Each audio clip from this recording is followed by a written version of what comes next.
but it's really important that we take inventory of our existing connections. And while you can absolutely do searches in LinkedIn with your first degree connections, we actually recommend downloading, exporting those connections. Welcome to the Making Sales Social podcast, featuring the top voices in sales, marketing, and business. Join Bryn Tillman, Stan Robinson Jr., and me, Bob Woods, as we each bring you the best tips and strategies our guests are teaching their clients so you can leverage them for your own virtual and social selling. Enjoy the show. Hello, and welcome to Making Sales Social Live. I am Bryn Tillman, and I am here with my friend and partner, Stan Robinson. Hello, my friend. Howdy. Good to see you. Oh, excited to see you too. We have a very valuable, but also very quick show today because we are going to talk about exporting our connections, taking inventory of the people that we are connected to so we can identify who are we ignoring that we should be having conversations with. This is going to be a quick two-parter, Stan. I'm going to hand it to you to talk about the technical side. How do we export our connections into a CSV file? And then I'll talk about a little bit of strategy and tactics to start those conversations. In terms of the why. Fantastic. Yes, so this is one of the many features of LinkedIn that's great, but it's also easy to overlook.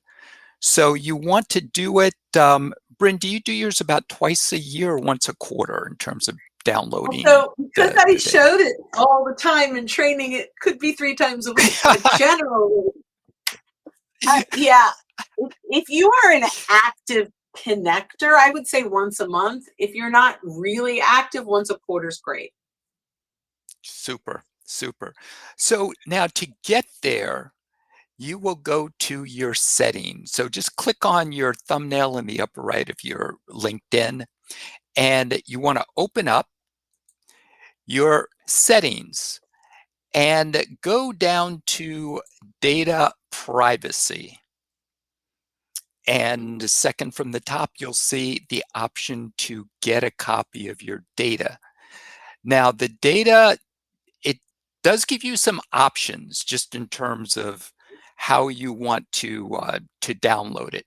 You can select download the larger data archive, which basically includes all the information, or if you just, for example, want to make sure that you have your connections saved, just in case the LinkedIn world comes to an end and you want to make sure that you have your connections locally, you can select connections, you can select articles, messages. So you have the option to select from different types of data within the data archive.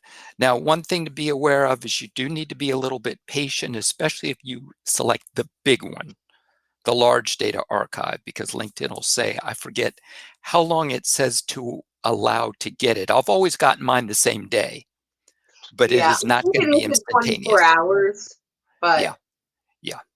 I think they say allow 24 hours, but you'll get it sooner. Just be aware that it's not instantaneous at all.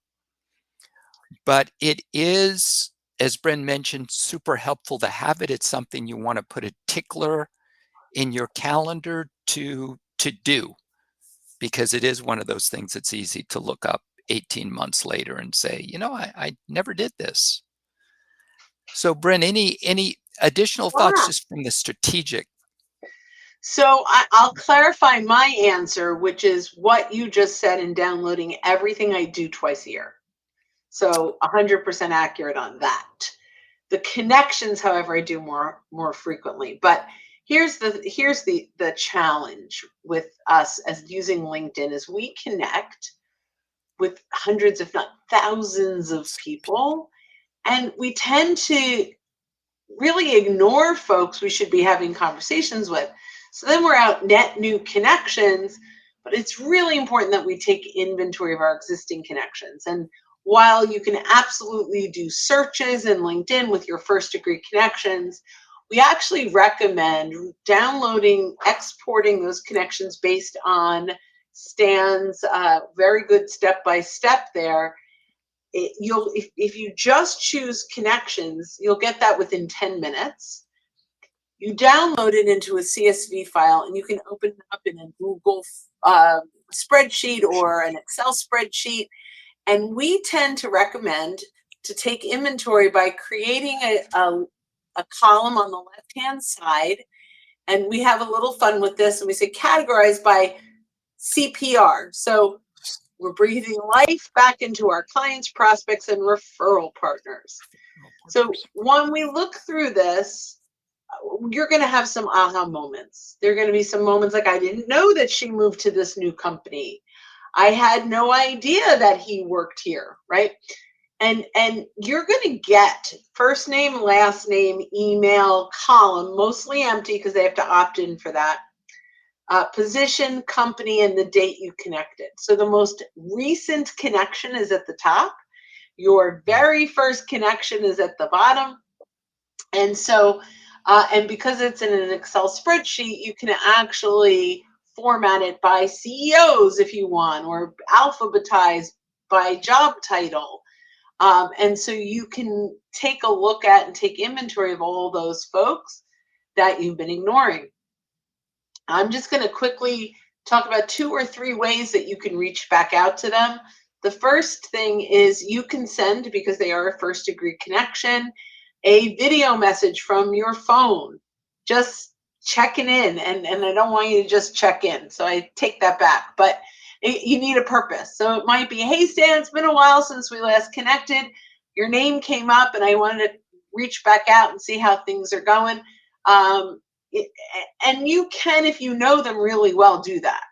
If you don't know them, you need to have a little bit more purpose, right? So, hey, Stan, I'm not sure if you recall, but we connected, and you could see when you connected. So you could say we can, because it's in the download. So, hey, Stan, I'm not sure if you recall, but we connected in October of 2012, probably. I don't know when we connected, but we connected, about many years ago. And I'll start that one over so people can follow. Hey, Stan, I'm not sure if you recall, but we connected back in October of 2017, and it looks like we really haven't had a conversation yet. When I checked out your profile, I noticed that you're following Mark Hunter, and I recently came across a podcast by him. If you're interested, let me know. I'll send a link. Right, so it's not about me. It's not about you can personalize all of these. But when you do it in a video or even a voice message, you will stand out above the rest of the noise that's coming through. The other thing is you can send a poll to your first degree connections, another great way to engage. So you take inventory and you've identified 127 CEOs that you'd like to get a conversation going. You can create a poll specifically for CEOs in whatever industry that is, and just say, hey, we put out a poll. Your one-click vote would be very valuable. Once that poll closes, I'm happy to share the insights we glean from you and your peers. And you can start a conversation. So those first degree connections are very powerful because you can message them directly, all of them. But we want to make sure that we're doing it in a way that's valuable to them. Yep. Yeah. Go ahead. Just one small thing so I don't forget. And speaking of forgetting, the link is only valid for, I believe it's 72 hours. So when they send you the data archive, remember to check your email and open it, because if you wait for 4 days, you're going to have to start over again. Very good point. And yeah, and I would find some folder, whether it's in your Google Drive or and whatever your personal drive is. So would not necessarily upload this into your company drive, but in your personal, store this information somewhere.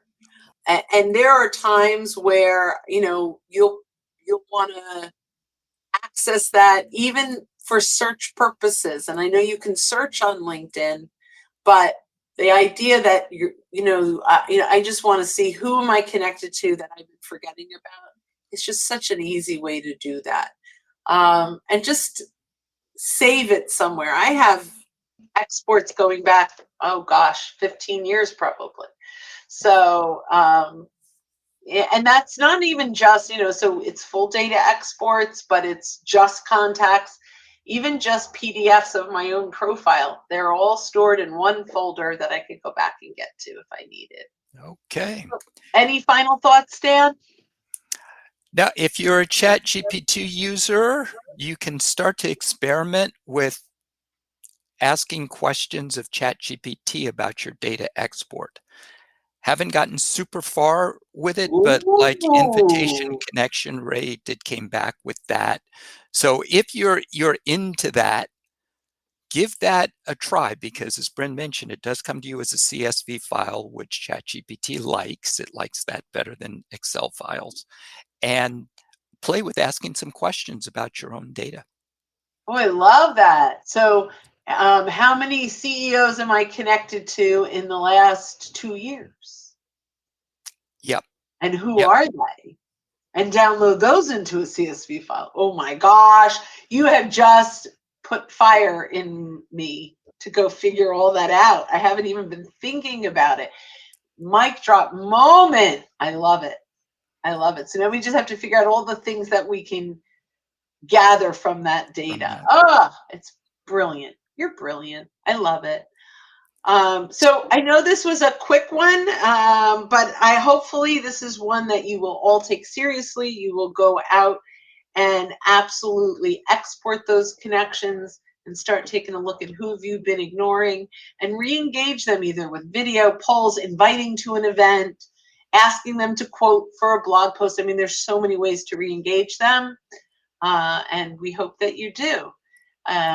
So thank you, Stan. Thank you to everyone that's here live, and to those of you listening on the podcast. When you are out and about, don't forget to make your sales social. Ooh, we did pretty good. Don't miss an episode. Visit socialsaleslink.com/podcast. Leave a review down below. Tell us what you think, what you learned, and what you want to hear from us next. Register for free resources at linkedinlibrary.com. You can also listen to us on Apple Podcasts, Spotify, Stitcher, and Google Play. Visit our website, socialsaleslink.com, for more information.